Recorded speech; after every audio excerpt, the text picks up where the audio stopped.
Every time you step into an airport, you are entering a carefully engineered environment designed to influence your behavior, your emotions, and most importantly, your wallet. Airlines and airports have spent decades studying human psychology, consumer behavior, and decision-making patterns to build systems that quietly work against the very passengers they claim to serve. This is not a conspiracy theory. It is a well-documented, deeply researched reality that most travelers never notice because the tricks are so seamlessly woven into the experience.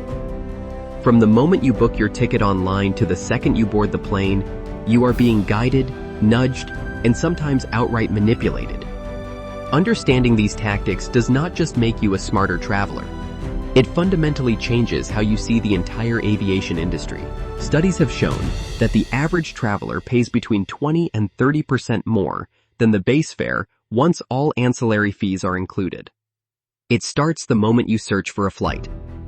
Airlines use sophisticated dynamic pricing algorithms that track your search history, your device type, your location, and even the time of day you are searching. If you search for the same flight multiple times, the price often mysteriously rises. This is not a coincidence. It is a deliberate tactic designed to create urgency and push you into booking before you second-guess yourself. Clearing your browser cookies or using incognito mode before searching for flights can sometimes reveal significantly lower prices. Airlines also use what is known as fare bucketing, where the same seat on the same plane is sold at dozens of different price points depending on when you buy and how the algorithm categorizes your purchasing behavior. The advertised base fare is almost always a stripped-down version of what you will actually pay. Baggage fees, seat selection fees, priority boarding fees, and meal fees are all added later, transforming that attractive headline price into something far more expensive. You either pay their prices or go without. Airport layouts are not designed for your convenience.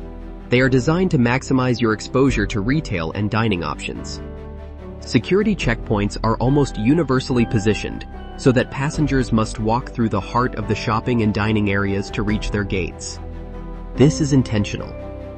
Research shows that passengers who have cleared security and are waiting for their flights are in a uniquely vulnerable psychological state. They have time to kill. They are often anxious or bored, and they have already mentally committed to spending money on their journey.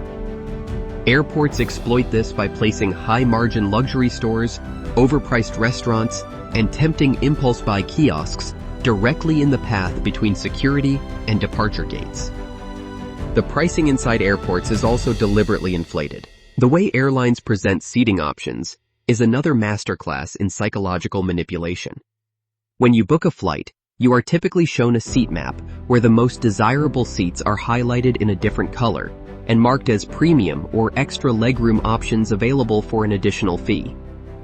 What the airline does not prominently advertise is that many of those so-called premium seats are only marginally better than standard seats, sometimes offering just 2 or 3 extra inches of legroom. The visual presentation of the seat map is designed to make standard seats look cramped and undesirable by comparison. Airlines also deliberately hold back certain seats and release them closer to the departure date, creating the illusion of scarcity. When you see that only a few seats remain available, your brain triggers a fear of missing out response that pushes you toward paying more than you originally intended. Families traveling together are particularly vulnerable to this tactic because airlines often separate family members across the cabin unless they pay for seat selection, essentially holding family seating together as a premium feature. Frequent flyer programs are presented as generous rewards for loyal customers, but the reality is far more calculated. Airlines design their loyalty programs to encourage spending patterns that benefit the airline far more than the passenger. Miles and points are deliberately devalued over time, meaning the miles you earned 2 years ago are worth less today than when you earned them. Airlines can change the redemption rates for award flights at any time without notice, and they frequently do. The most desirable award seats, the ones advertised in glossy promotional materials showing passengers sipping champagne in business class, are available in extremely limited quantities and are almost impossible to book unless you are searching months in advance or have elite status. Elite status itself is designed to be just out of reach for most passengers, requiring spending thresholds that encourage travelers to choose one airline exclusively, even when competitors offer better prices or more convenient routes. The psychological pull of maintaining status, of not losing the benefits you have worked to accumulate, keeps passengers locked into a single airline ecosystem even when it is not in their best financial interest. The boarding process is another arena where airlines exercise subtle psychological control. The practice of boarding by groups or zones creates a social hierarchy that passengers internalize and respond to emotionally. Being in the last boarding group feels like a punishment, while being in the first group feels like a reward. Airlines monetize this feeling by selling priority boarding as an add-on, even though the actual benefit of boarding early is minimal on most flights. The constant gate announcements about full overhead bins and the need to check bags at the gate are also strategically timed to create anxiety. Passengers who hear these announcements become worried about losing overhead space and are more likely to comply with requests or pay fees to avoid the inconvenience.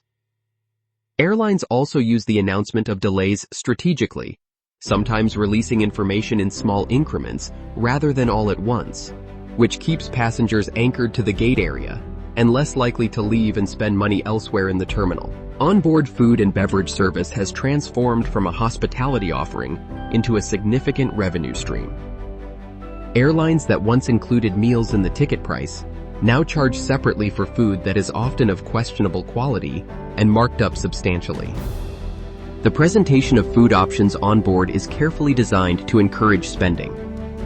Flight attendants are sometimes given sales targets and trained to upsell premium items. The limited selection and the captive nature of the environment mean passengers pay prices they would never accept on the ground. Alcohol is particularly profitable for airlines, with markups that can reach several 100% above retail prices.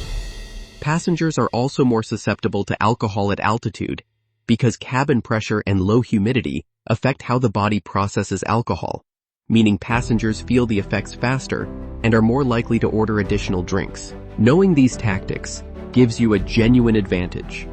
Booking flights in incognito mode, being flexible with travel dates, packing light to avoid baggage fees, bringing your own food and water through security, and understanding the true value of loyalty points before committing to a program are all practical steps that can save hundreds of dollars per trip.